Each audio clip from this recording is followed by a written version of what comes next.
Serpong, dimanapun Bapak Ibu berada, kita mengucap syukur kalau sampai saat hari ini kita masih boleh beribadah, masih bisa beribadah, walaupun keadaan kita belum bisa ketemu satu dengan yang lain, berkumpul di tempat ini, tapi saya percaya kuasa Tuhan, hadirat Tuhan nyata di setiap kita semua di tempat ini dan di tempat Bapak Ibu Saudara. Mari kita berikan yang baik buat Tuhan, kita memuji Tuhan, memuliakan nama Tuhan saat ini. Saya percaya kebajikan kemurahan atas kita semua. Mari kita bersatu dalam doa. Terima kasih Tuhan, kami semua mengucap syukur Tuhan atas kasih setia-Mu Tuhan. Saat ini Tuhan, kami percaya Tuhan, Engkau selalu bersama dengan kami Tuhan. Kasih-Mu yang selalu menyertai hidup kami. Terima kasih Tuhan, terima kasih Yesus. Anugerah-Mu sungguh besar atas setiap kami Tuhan. Amin.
karena kemurahan-Mu.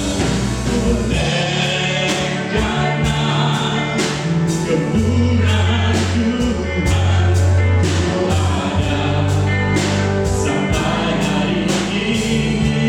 Oleh karena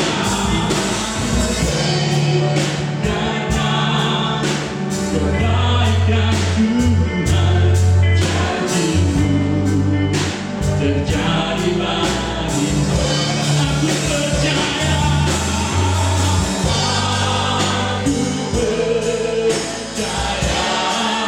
percaya,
saudara bagi Tuhan. Haleluya, haleluya Tuhan.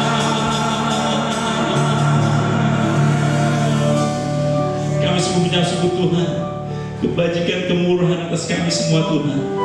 Sungguh menyembah Tuhan untuk pagi hari ini Tuhan. Kami boleh bersatu hati, kami boleh beriman bersama-sama dengan keluarga seiman kami Tuhan, untuk memuji dan mengenal nama-Mu Tuhan.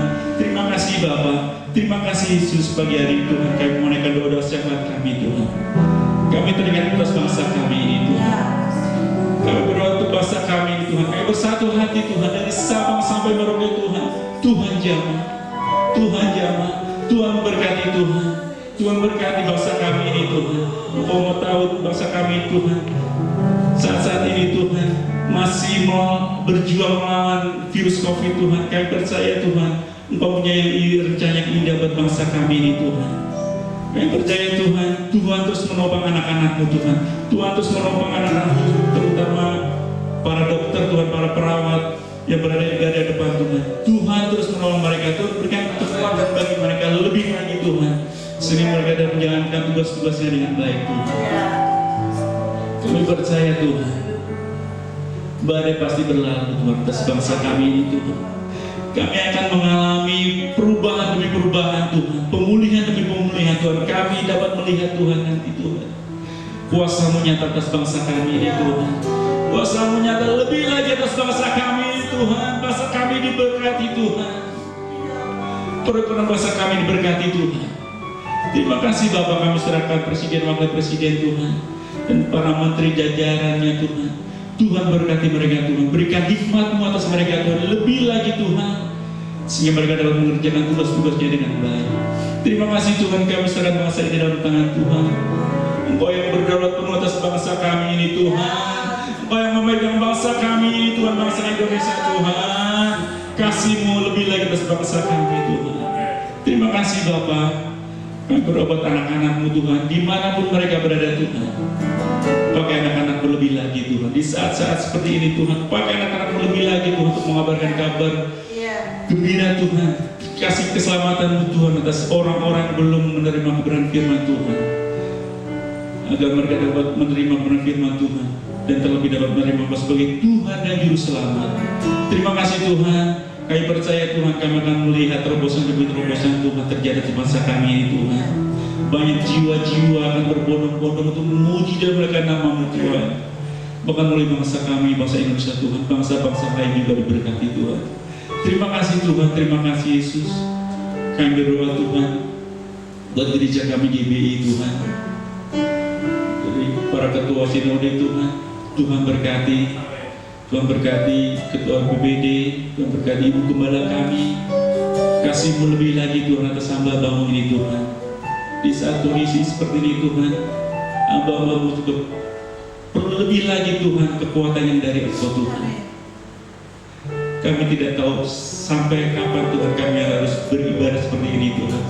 Tapi kami percaya kuasa-Mu terus melindungi setiap kami Tuhan. Walaupun kami beribadah melalui video, melalui YouTube, streaming, tapi kami percaya Tuhan, kesatuan hati kami tidak akan bisa memisahkan Tuhan. Tuhan berkati para pemimpin tempat ini Tuhan. Berikan kami hidup satu kesatuan, saling mengasihi satu dengan yang lain Tuhan, bergandengan tangan untuk memajukan gereja di tempat ini Tuhan. Terima kasih Tuhan, kami serahkan gereja-Mu di dalam tangan Tuhan. Untuk para anak-anak sekolah minggu start-in kami juga serahkan dalam tangan Tuhan. Tuhan berkati guru-guru yang mengajar, Tuhan berkati anak youth yang berada di gereja ini juga Tuhan. Tuhan yang menolong, Tuhan yang menopang, sehingga anak youth ini dapat berdampak buat orang lain. Terima kasih Bapa, terima kasih Yesus, kami serahkan doa-doa sahabat kami dalam tangan Tuhan. Di dalam nama-Mu Tuhan Yesus Kristus kami sudah berdoa dan mengucap syukur. Mari kita sama-sama kita serukan, amin. Haleluya, shalom. Shalom. Haleluya. Mari kita berikan persembahan kita pada pagi hari ini. Nanti persembahan bisa ditransfer melalui rekening yang telah tertera di video. Nanti Bapak Ibu saudara sekalian bisa via transfer. Nanti untuk persembahan pembangunan dan persembahan buat perpuluhan, Bapak Ibu bisa transfer. Kami mengucapkan terima kasih untuk persembahan Bapak Ibu saudara sekalian. Haleluya.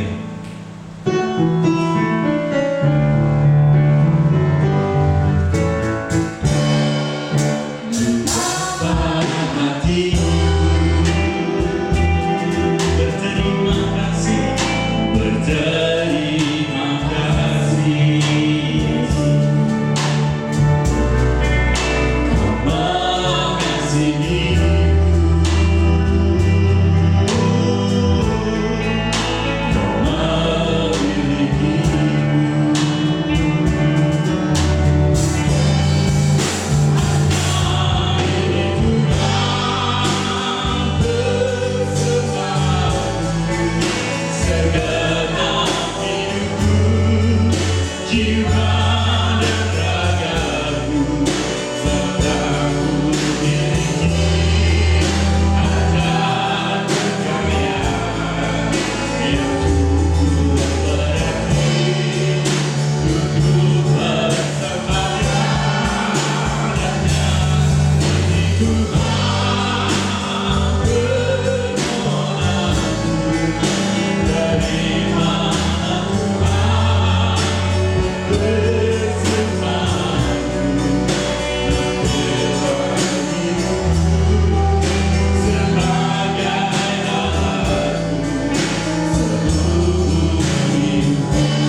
mari kita bersatu hati lebih lagi. Kita akan menerima kebenaran firman Tuhan. Haleluya Tuhan. Mari setiap kita masuk lebih lagi masuk dalam hadirat Tuhan. Berangkat tangan kita dari depan Tuhan. Saya percaya ketika kita mengangkat tangan, bahwa itu artinya berserah kepada Tuhan. Kita menyerahkan hidup kita kepada Tuhan. Dan kita percaya, kita imani tangan Tuhan turun untuk menolong setiap kita. Tangan Tuhan turun untuk memulihkan setiap kita. Tangan Tuhan turun untuk menebus segala dosa-dosa kita, menopang segala pergumulan kita. Haleluya Tuhan. Haleluya. Haleluya.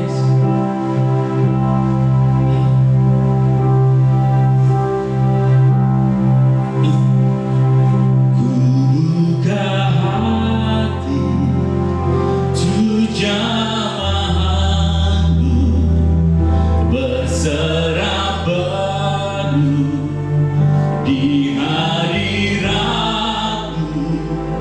Kau ambil alih seluruh hidupku, di atasmu menyembahmu.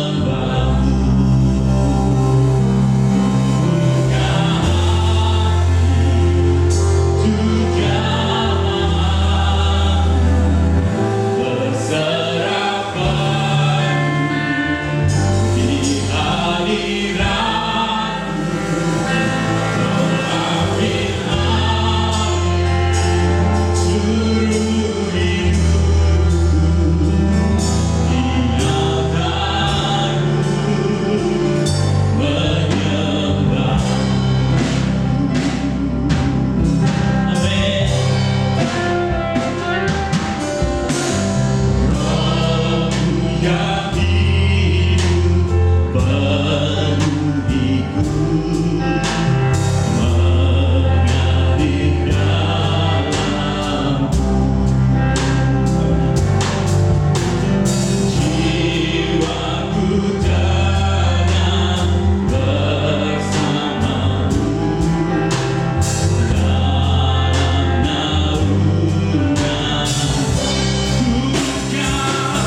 menyelamatkan kita.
Yesus jamah ku jadi baru. Berikan suara-suara baik itu. Haleluya, haleluya Tuhan.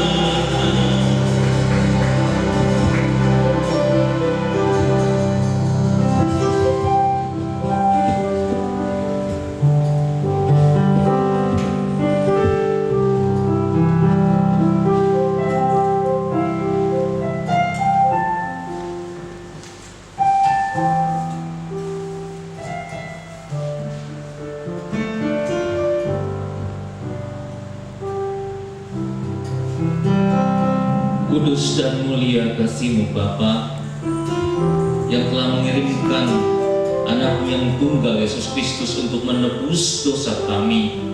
Kami bersyukur dan kami sadar kami tidak mungkin kami mampu membalas kebaikan-Mu Tuhan. Tapi bukan berarti kami asyik dan diam tidak melakukan apa-apa, tapi kami mau bergerak di jalan-Mu. Percayakan kami dan karuniakan setiap kami Tuhan untuk melakukan yang terbaik sesuai perintah-Mu. Dengan pemahaman inilah kami menghampiri firman Tuhan. Buat kami mengerti ya Roh Kudus maksud isi hati-Mu, dan kami boleh hidupi kehendak-Mu dalam hidup kami. Mari Roh Kudus bekerjalah dan berdaulat atas kami. Lembutkan hati kami. Kami siap diubahkan di dalam nama Tuhan Yesus Kristus. Kami sudah berdoa dan mengucap syukur. Haleluya. Amin. Shalom. Selamat pagi. Tuhan Yesus dahsyat. Amin. Haleluya. Sebentar lagi kita akan merayakan hari Pentakosta, di mana Di situ akan curahkan Roh Kudus. Luar biasa Tuhan. Mencurahkan, mengirim roh penghibur, penolong, pendamping bagi kita. Namun kita harus sadari dan kita jangan sampai salah mengerti. Jangan juga kita kemudian berdoa dan berpuasa untuk pencurahan Roh Kudus. Tidak. Yang penting adalah sekarang bagi kita Roh Kudus sudah tercurah. Maukah kita dipimpin oleh Roh Kudus? Pada kesempatan ini saya akan berbagi kebenaran firman Tuhan mengenai bagaimana kita tetap berkarya untuk kekekalan selagi masih ada kesempatan. Jemaat yang dikasihi Tuhan, kita bisa lihat bahwa dunia sekarang ada begitu banyak perubahan. Saat ini semua, bukan hanya Indonesia tetapi semua bangsa-bangsa mengalami pandemi COVID-19. Ada begitu banyak hal yang terjadi sehingga membuat perubahan-perubahan yang begitu drastis. Kita sudah rancangkan perencanaan sedemikian rupa, tetapi karena pandemi ini jadi semua berantakan. Ada masa di mana kita tertawa, ada di mana kita menangis. Oleh karena itu, alangkah bijaknya juga kita melihat bahwa segala sesuatu yang terjadi itu kita kembalikan semua. Itu semua kembali kepada bagaimana Tuhan mau berkehendak dalam hidup kita. Oleh karena itu, saya mengundang kita untuk membaca di kitab Pengkhotbah pasal 3 ayat yang pertama. Untuk segala sesuatu ada masanya, untuk apapun di bawah langit ada waktunya. Kalau kita melihat di negara kita, pemerintah sudah menjalankan PSBB di tiap-tiap daerah. Ada beberapa daerah yang sudah menjalankan PSBB bahkan diperpanjang. Itu jangka waktu tertentu. Ya, kunci otak dikunci, daerah-daerah dikunci. Tapi itu akan berakhir, perlahan akan berakhir. Pemerintah juga tidak akan menunjukkan sampai begitu ketat, pasti akan ada pelonggaran-pelonggaran. Dan ini juga akan membuat kita semakin mengerti apa yang kita hadapi. Pemerintah sudah menghimbau, pemerintah sudah menjelaskan apa yang terjadi dan mengerti penyakit COVID-19.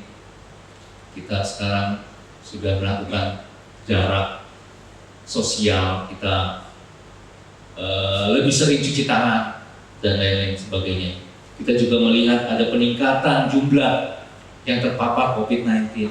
Terakhir data yang saya lihat di Kompas itu sekitar 19.189 angkanya, ini luar biasa. Jadi bagi mereka yang sudah tahu akan hal ini, ya mereka akan memahami rutinitas mereka mestinya, cara hidup yang sehat. Pemerintah tidak akan melindungi kita 24 jam, tidak bisa.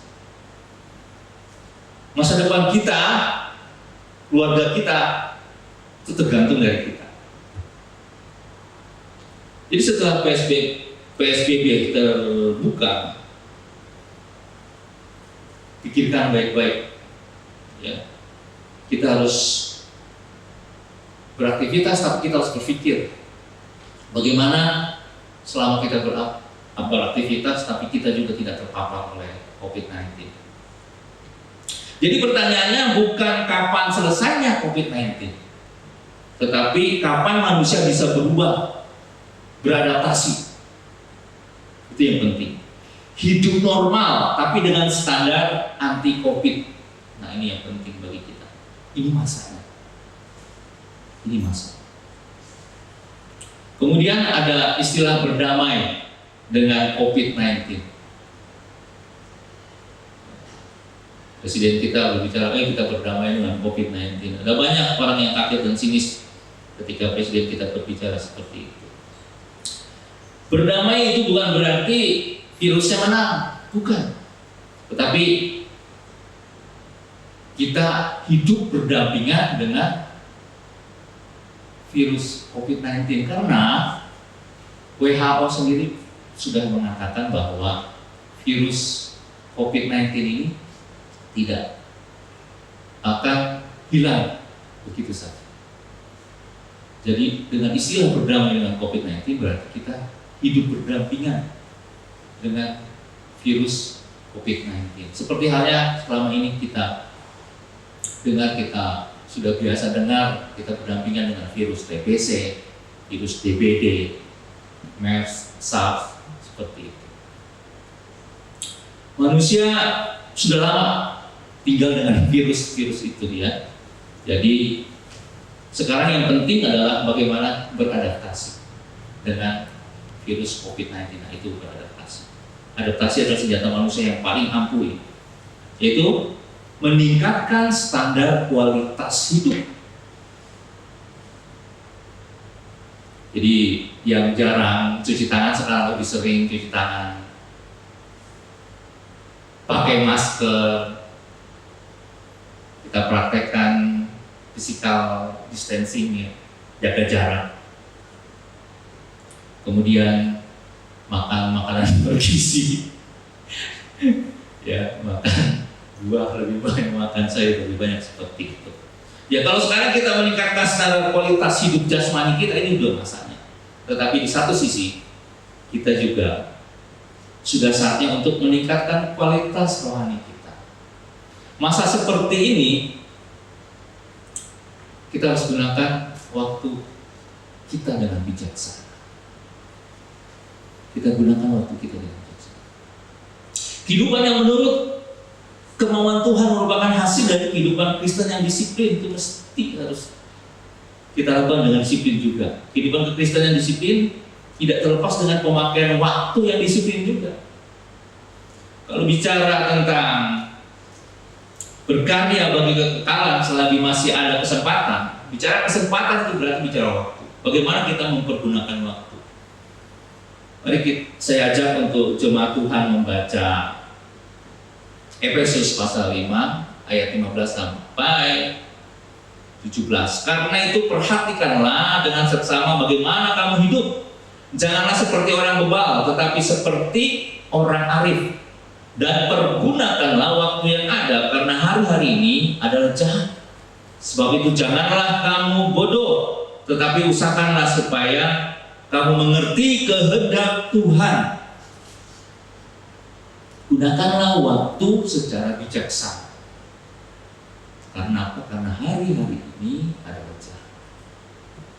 Rasul Paulus mengingatkan orang Kristen di Efesus untuk menggunakan waktunya lebih bijaksana, karena kita tahu bahwa di Efesus ada orang-orang yang di sana masih menyembah Dewi Artemis. Ya, di sana juga Paulus melakukan kegiatan penginjilan. Dia takut orang-orang Kristen di sana juga mengikuti kegiatan seperti itu. Sampai kemudian ada terjadi, kita baca di Kisah Rasul 19 terjadi, Kisah Rasul 19 dan Kisah Rasul 20 terjadi huru-hara di sana. Karena apa? Karena Demetrius, seorang pengrajin yang membuat patung-patung itu, terganggu sekali dengan penginjilan Paulus pada masa itu. Kemudian kita harus menggunakan waktu sebaik-baiknya. Karena apa? Karena waktu itu merupakan persiapan untuk kita memasuki kekekalan.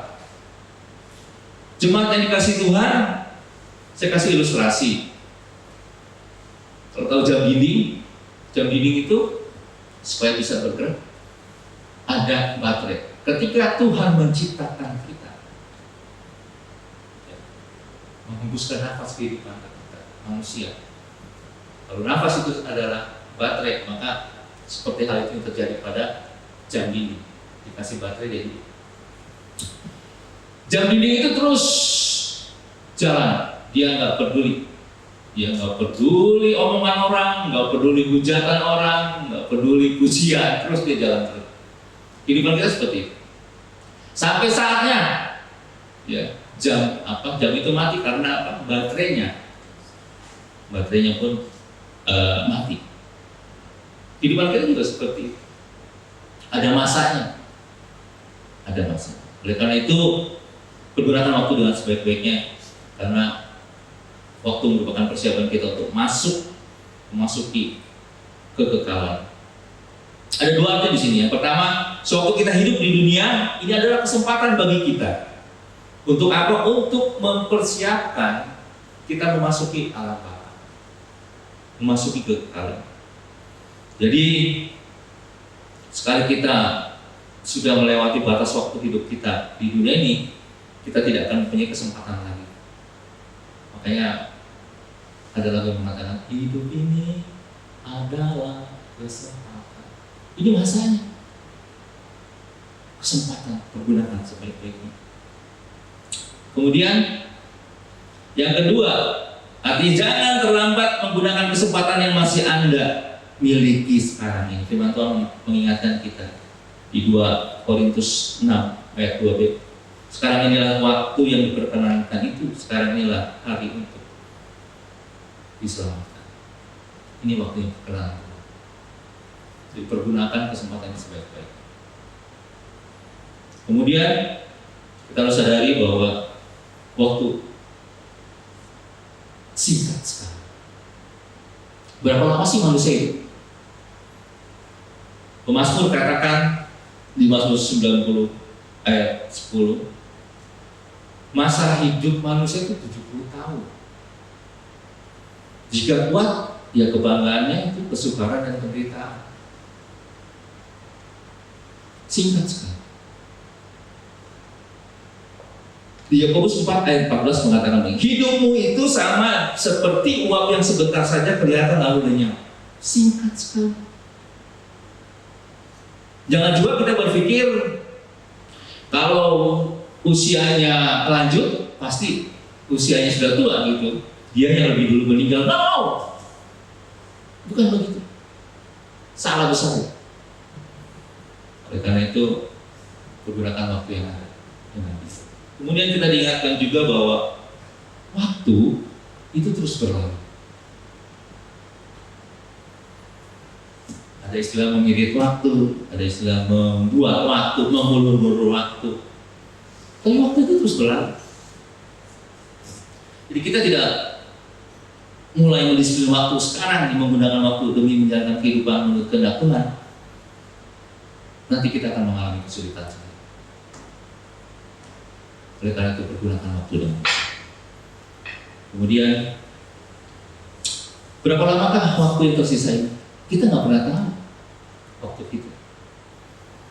Di Amsal 27 ayat 1 mengatakan begini, janganlah memuji diri karena esok hari, karena engkau tidak tahu apa yang akan terjadi hari itu. Hati-hati.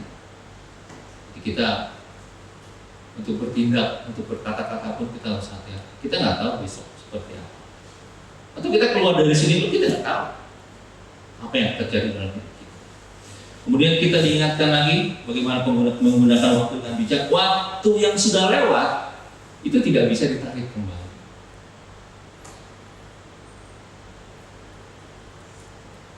Bila waktu sudah berlalu, waktu itu terus berlalu untuk selamanya, tidak dapat diambil kembali. Jadi perlu kita mengerti bahwa waktu itu terus berjalan. Kemudian kita diingatkan kembali mengenai penggunaan waktu. Kita harus bertanggung jawab kepada Tuhan dalam penggunaan waktu kita. Di Roma 14 ayat 12 mengatakan, demikian setiap orang di antara kita akan memberi pertanggung jawab tentang dirinya sendiri kepada Allah. Perkataan setiap orang berarti orang Kristen maupun bukan orang Kristen. itu harus bertanggung jawab dalam penggunaan waktu. Ya. Karena kaitannya dengan upah, apa yang dikerjakan selama dia ada di dunia. Kemudian waktu itu juga sangat mudah menjadi sia-sia. Kalau kitab Amsal mengatakan sapaan si pemalas, karena memang dia malas memanfaatkan waktu yang ada. Jangan sampai kita tergolong dalam golongan si pemalas ini. Ingat lagu Mbak Suri? Bangun tidur, tidur lagi. Bangun lagi, tidur lagi. Bangun, tidur lagi. Nggak boleh. Itu si pemalas itu. Ya, kita nggak boleh seperti itu. Jadi Amsal 24 ayat 33-34 mengatakan ini, tidur sebentar lagi, mengantuk sebentar lagi, melipat tangan sebentar lagi. Itu malas banget orang. Pemalas jangan dikasih makan. Kira-kira begitu ya.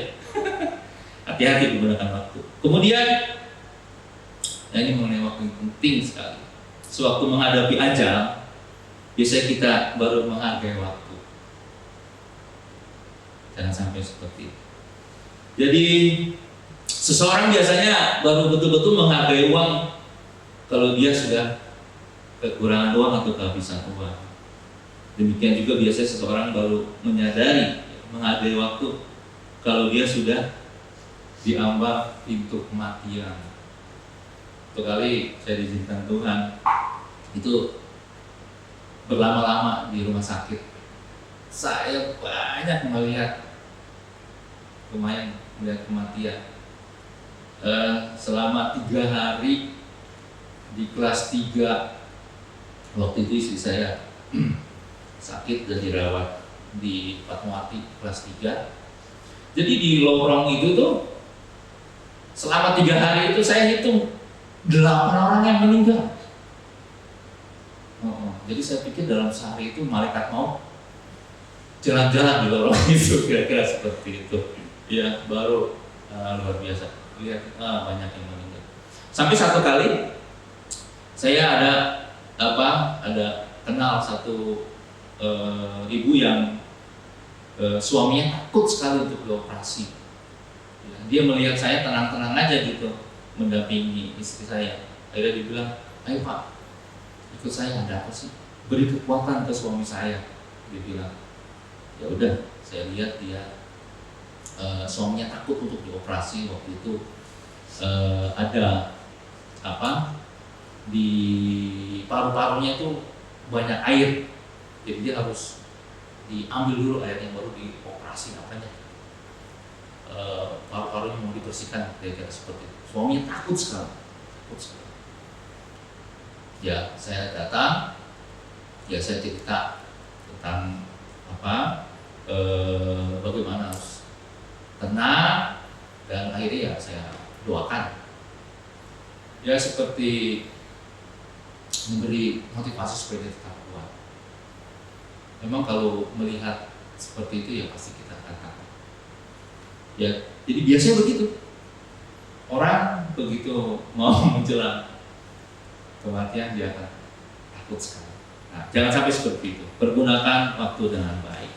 Nah, berkarya bagi kekekalan selagi masih ada kesempatan itu bisa berdampak bagi hidup kita, berdampak untuk kekekalan. Ya, itu berpulang kepada kita. Siapa kita mau berkarya untuk kekekalan selagi masih ada kesempatan? Apa yang harus kita lakukan? Kita harus koreksi dan introspeksi diri kita. Yang pertama, kita harus bertobat dari dosa kita. Jangan dipikir selama ini kita melayani Tuhan, kita tidak melakukan dosa. Ada saja yang dilakukan selama ini berpotensi dosa dan bisa jadi itu dosa. Dosa bicara ketidaktaatan. Dosa itu masalah serius. Kalau kita baca di Matius 3 ayat yang kedua, mengatakan, bertobatlah sebab kerajaan surga sudah dekat. Itu masih pas juga untuk kita. Karena pada saat ini, pada masa ini, kita juga diminta untuk bertobat. Karena kerajaan Allah sudah dekat. Dosa adalah masalah serius. Ya. Ini ada statement yang bagus untuk kita dengar. Seberapa seriusnya suatu masalah tergantung siapa yang sanggup menyelesaikannya. Contoh seperti ketika ada keributan di rumah tangga, ya biasanya yang menyelesaikan itu RT. Setuju? Kemudian meningkat kalau keributan antara kampung, itu RT, RW, lurah yang menangani. Ya, sekarang pandemi Covid sampai presiden menangani, itu gila, betapa seriusnya. Nah, kalau masalah dosa, apakah Pak Jokowi bisa menangani masalah dosa? Berarti dosa itu hal yang serius. Tuhan mengirim anaknya yang tunggal untuk datang ke dunia ini karena dosa adalah masalah serius. Itu penting yang kita harus paham. Bagaimana kita mau berkarya bagi kekekalan selagi masih ada kesempatan. Kita harus bertobat. Dosa juga berbicara tentang jalan yang salah, yaitu beriman tanpa perbuatan. Yakobus 2 ayat 17. Iman tanpa perbuatan itu mati. Jadi kita mengaku kita beriman, tetapi kita tidak melakukan perintah-perintah Tuhan, itu pun berdosa.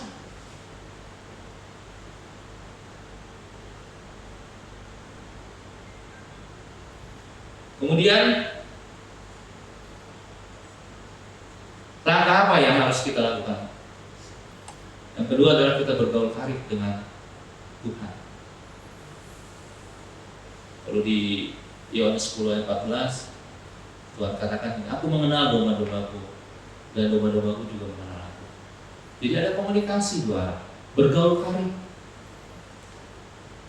Kita bisa bercerita kepada Tuhan, kita juga bisa mendengar suara Tuhan. Ada keintiman di situ. Jadi berbicara, ada komunikasi dua arah seperti itu. Penting sekali bagi kita. Kita harus bergaul karib dengan Tuhan. Dan kita mulai melatih kepekaan rohani kita untuk mendengar suara Tuhan. Karib dengan Tuhan juga bisa dilakukan dengan apa? Dengan rajin membaca firman Tuhan. Di dalamnya ada doa, pujian, penyembahan di situ. Ya, Mazmur 1 ayat 1 sampai 2 mengatakan bahwa dia merenungkan firman Tuhan, Taurat Tuhan itu siang dan malam. Di dalam Alkitab itu ada dua hal besar yang juga mesti kita tahu. Di dalamnya ada perintah dan ada janji. Salahnya kita harus jujur bahwa seringkali kita hanya mengklaim janji-janji Tuhan, tetapi kita mengabaikan perintahnya. Contoh, ketika kita sakit, kita klaim janji Tuhan. Tuhan, aku percaya dengan biru-biru Tuhan, aku sembuh. Janjimu, ya dan amin. Tapi kita harus introspeksi juga. Ketika kita mengatakan itu, apakah selama ini kita sudah melakukan perintah-perintah Tuhan? Kalau orang yang beriman, dewasa iman, dia tahu betul mana perintah, mana janji Tuhan.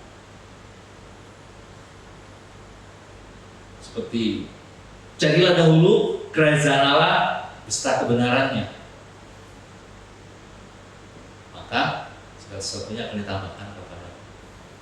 Seringkali orang kan melihat segala sesuatunya ditambahkan kepadamu, melihat berkatnya aja, melihat janji Tuhan, tetapi kita tidak pernah mencari kerajaan Allah.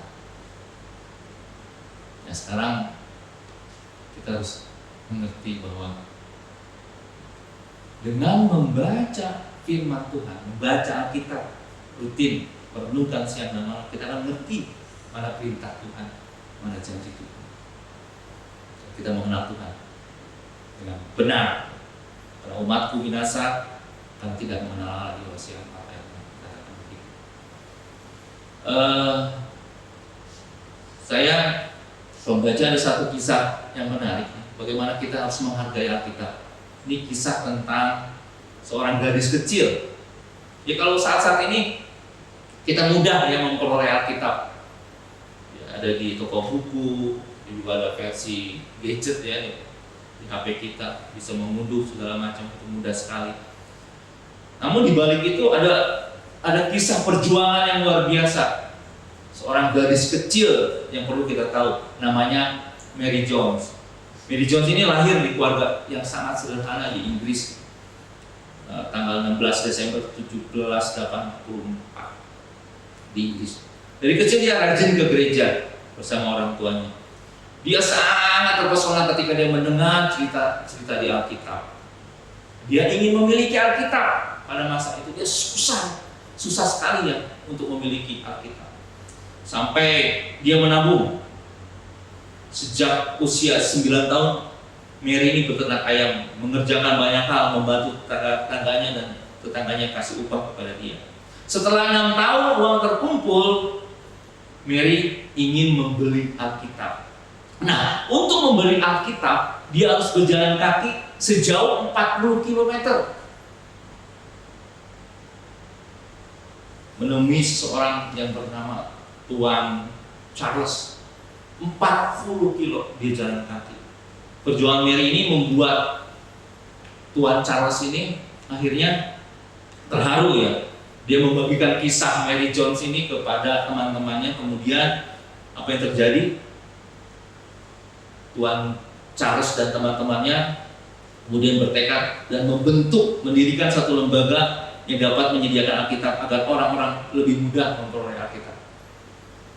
Inilah kisah dibalik berdirinya lembaga Alkitab di Inggris, juga di berbagai negara lain termasuk di Indonesia. Oleh karena itu kita harus menghargai Alkitab. Kita harus banyak membaca juga apa yang Tuhan mau, ada semua. Ya, perjuangan Mary Jones itu melahirkan satu motivasi bagi kita berubah hidup kita sehingga kita lebih mencintai firman Tuhan. Kemudian setelah kita rajin membaca Alkitab, merenungkan firman Tuhan siang dan malam, kita juga harus hidup di dalam kasih. Kalau kita ingin bergaul karib dengan Tuhan. Karena apa? Kasih memiliki tingkatan yang paling tinggi dibandingkan iman dan pengharapan. 1 Korintus 13 ayat 13. Iman dan pengharapan hanya sampai di bumi, tetapi kasih terus berada di surga. Kasihilah Tuhan Allahmu dengan segenap hatimu dan juga mengasihi sesama manusia seperti dirimu sendiri. Matius 22 37 sampai 40. Jadi kasih kepada Tuhan dan kepada manusia itu satu paket yang tidak terpisahkan.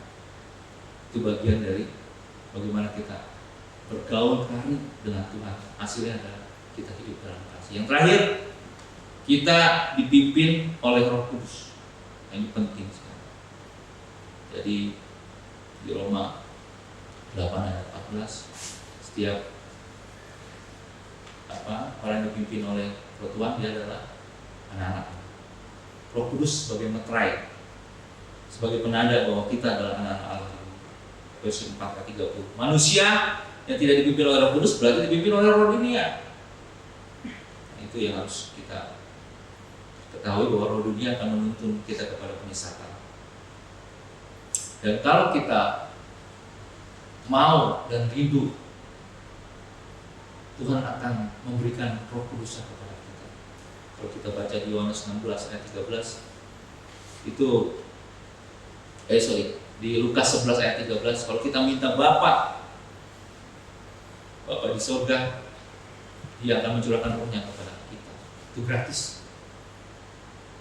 Katakan di sana, Bapa yang jahat saja tahu memberi yang terbaik buat anaknya, apalagi Bapak kita yang ada di surga. Yang ketiga, bagaimana kita berkarya bagi kekalahan selama masih ada kesempatan. Kita harus melayani Tuhan dan kita harus menghasilkan buah. Di Matius 25 ayat 14-15 bicara tentang talenta.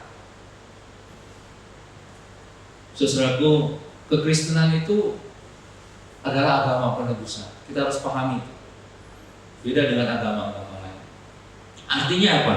Kita ditebus dengan darah yang mahal, yang tidak bercacat, tidak bernoda. Itu darah Yesus Kristus. Artinya apa di sini? Artinya kita yang ditebus itu hamba, doulos. Yang menebus itu Tuhan, Tuhan, kurios. Jadi hidup kita adalah hidup seorang hamba. Jadi kita harus melayani. Ini penting, kita harus pahami. Jadi hidup manusia di dunia ini memiliki maksud dan tujuan. Hidup manusia bukan hanya kebetulan dia lahir, dia hidup, kemudian mati. Tidak seperti itu. Tapi maksud hidup manusia adalah untuk melayani Tuhan. Jadi tujuan hidup manusia adalah kehidupan kekal di surga. Berapa lama sih kita hidup? Berapa lama kita hidup?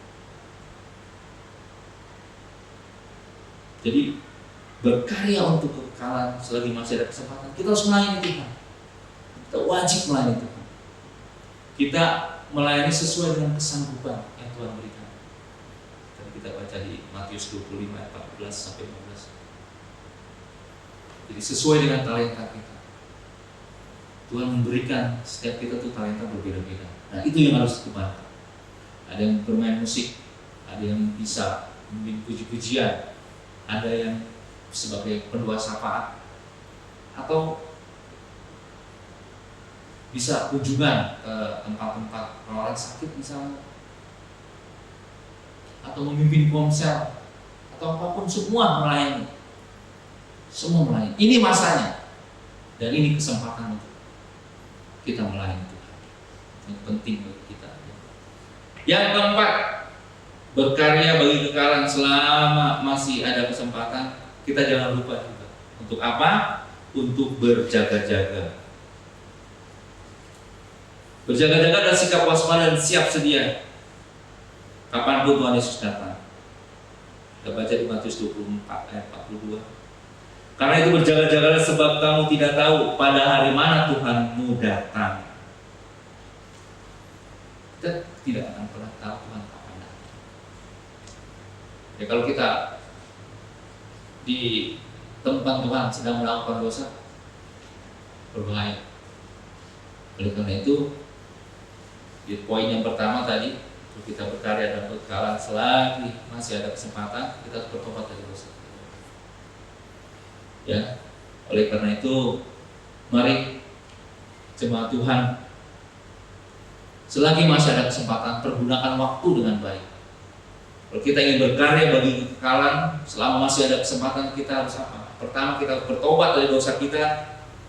Yang kedua, kita harus bergaul karib dengan Tuhan, dengan baca firman Tuhan, hidup dalam kasih, dan minta pimpinan Roh Kudus. Yang ketiga, kita harus melayani Tuhan dan hidup berbuah bagi kemuliaan Tuhan. Yang terakhir, kita harus berjaga-jaga karena kita tidak tahu kapan Tuhan datang. Puji Tuhan. Ada satu kisah cerita, ada seorang ahli manajemen waktu. Dia mengajar di satu kelas di kampus. Dia keluarkan satu toples yang transparan. Kemudian dia masukkan batu koral gitu, dia tumpukan. Kemudian batu koral itu pas sampai mulut bibir dari toples itu. Dia bertanya kepada mahasiswanya, ayo anak-anak, apakah masih muat kalau batu koral ini Bapak masukkan lagi? Anak-anak mahasiswanya bilang, Aduh Pak, nggak muat, itu sudah kelihatan penuh. Kemudian profesor itu menggoncang-goncangkan batunya. Akhirnya lama-lama turun itu batu yang besar itu. Akhirnya mahasiswa itu baru mengerti, oh iya Pak, kalau begitu bisa dimasukkan lagi batu koral yang lain. Udah dimasukkan lagi batu koral. Pertanyaan yang sama, anak-anak, apakah masih muat lagi ada benda lain untuk masuk ke toples ini? Akhirnya mahasiswa itu bilang, oh nggak mungkin Pak, nggak mungkin karena sudah penuh. Akhirnya ahli manajemen waktu itu diambil pasir, dia masukkan pasir,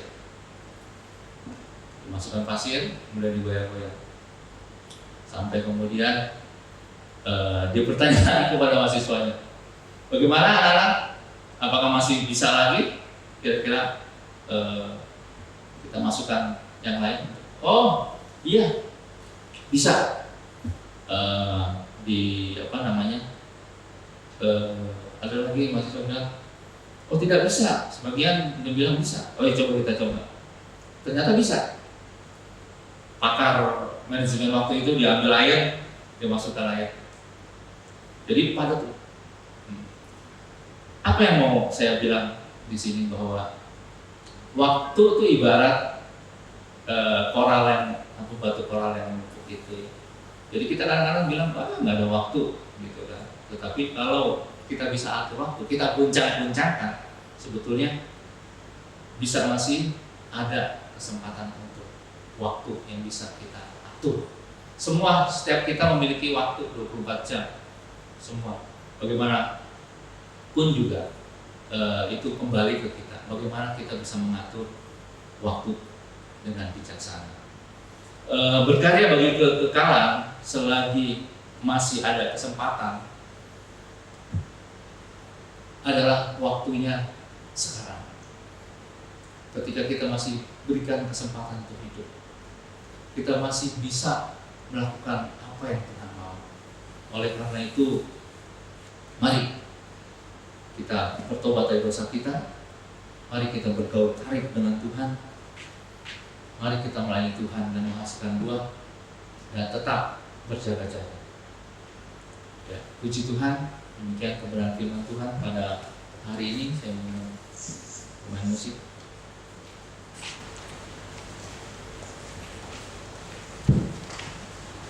Kalau konsep dunia mengatakan waktu ada ruang,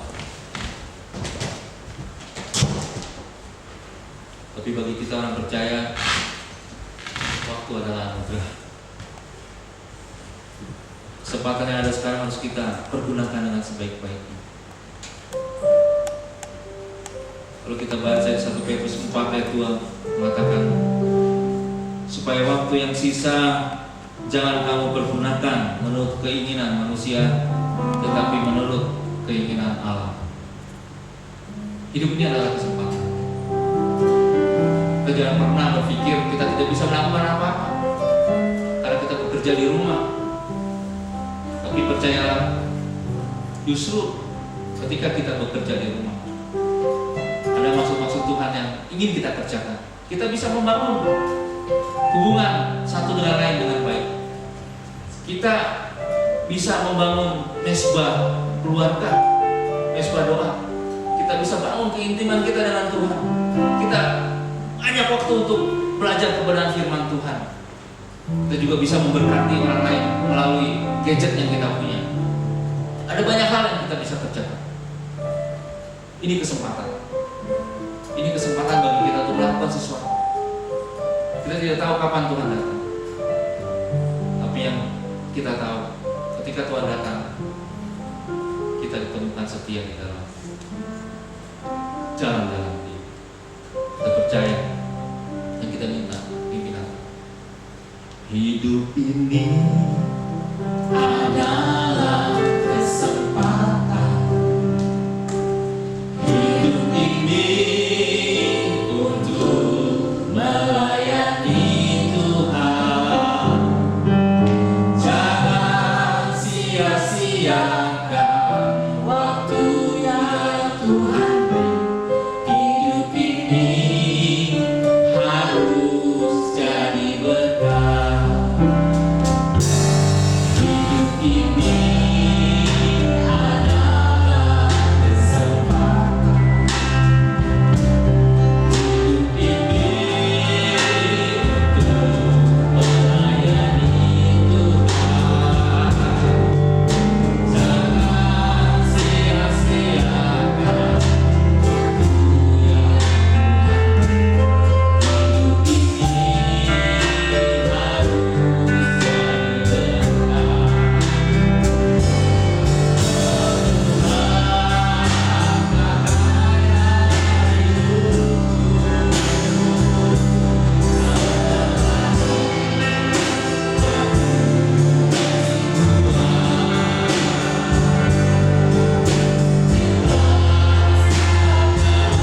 fokus hidupmu hanya dirimu dan masalahmu.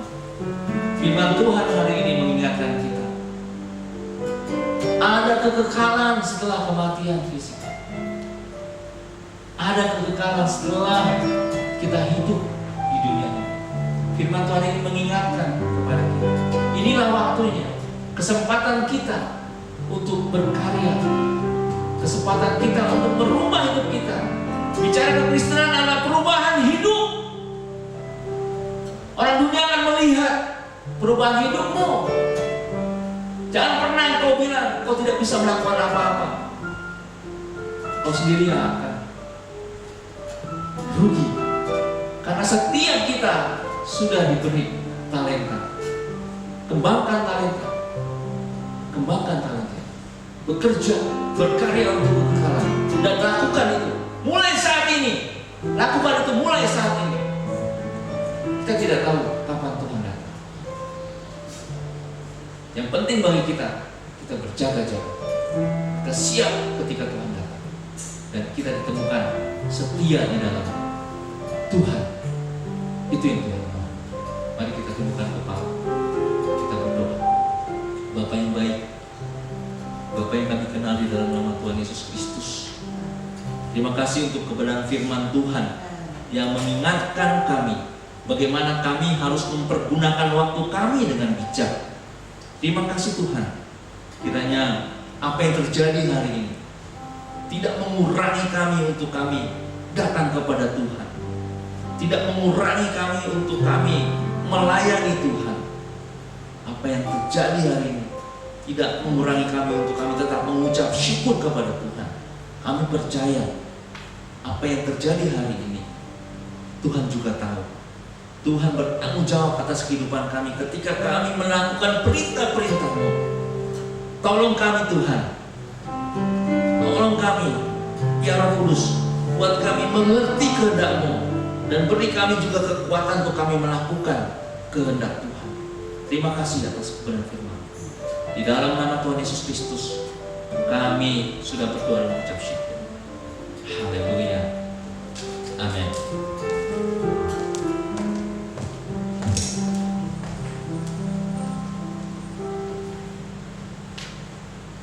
Terima kasih untuk Epi Julianto yang sudah menyampaikan firman Tuhan bagi kita. Saudara, kita diingatkan bahwa setiap waktu yang kita miliki adalah kesempatan. Sekarang tinggal kita mau pakai kesempatan untuk apa?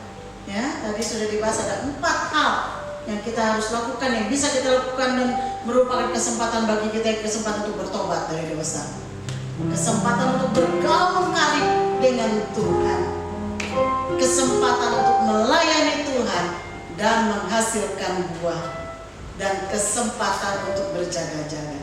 Saudara, konsep Kristen berjaga-jaga bukan pasif, tapi konsep Kristen berjaga-jaga adalah aktif, saudara. Dan saya yakin kalau kita hidup berguna kalau kita berkarya. Bukan untuk hidup itu sendiri, tapi berkarya bagi Sang Pencipta kita. Amin. Mari kita bangkit berdiri. Coba katakan dengan sebelah kiri kanannya, katakan, jangan pasif. Mari berkarya bagi Tuhan selama ada kesempatan. Haleluya, haleluya, haleluya, haleluya. Mari saudara, siapkan hatimu untuk menerima berkat dari Tuhan. Haleluya, haleluya. Angkat tanganmu di hadapan Tuhan. Arahkan hatimu kepada Tuhan dan terimalah berkat. Tuhan memberkati engkau. Tuhan melindungi engkau. Tuhan menyinari engkau dengan wajah-Nya dan memberi engkau kasih karunia-Nya.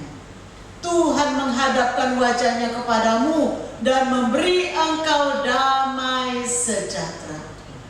Kiranya berkat, anugerah, rahmat dari Allah Bapa, kasih setia dari Tuhan kita Yesus Kristus, serta penyertaan pendampingan penghiburan dari Roh Kudus. Itu yang akan memimpin hidup kita, berkarya bagi Tuhan, dan memiliki, melakukan, mempergunakan segala kesempatan yang Tuhan berikan untuk memuliakan nama Tuhan, mulai dari saat ini sampai Tuhan Yesus kembali. Di dalam nama Yesus, mari yang diberkati Tuhan kita katakan bersama, amin. Haleluya.